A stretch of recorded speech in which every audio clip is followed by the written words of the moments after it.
شروع اللہ کے نام سے جو سب پر مہربان ہے۔ عون بن ابی جحیفہ سے روایت ہے کہ میں نے رسول کریم صلی اللہ علیہ وسلم کو ابطح میں دیکھا کہ بلال حاضر ہوئے اور آپ کو نماز کی خبر دی۔ پھر بلال برچھی لے کر آگے بڑھے اور اسے آپ کے سامنے بطور سترہ مقام ابطح میں گاڑ دیا اور آپ نے اس کو سترہ بنا کر نماز پڑھائی۔ صحیح بخاری حدیث نمبر 633۔ کہ ہم نبی کریم صلی اللہ علیہ وسلم کے ساتھ نماز میں تھے، آپ نے کچھ لوگوں کے چلنے پھرنے اور بولنے کی آواز سنی۔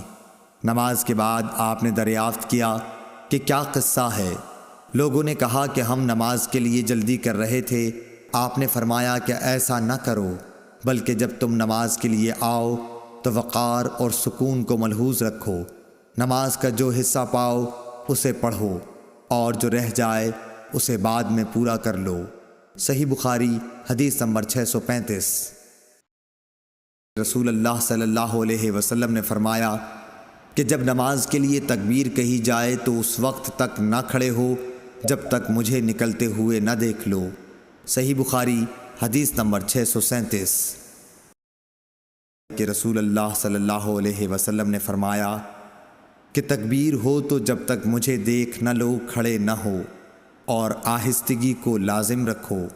شیبان کے ساتھ اس حدیث کو یحییٰ سے علی بن مبارک نے بھی روایت کیا ہے۔ صحیح بخاری حدیث نمبر 638۔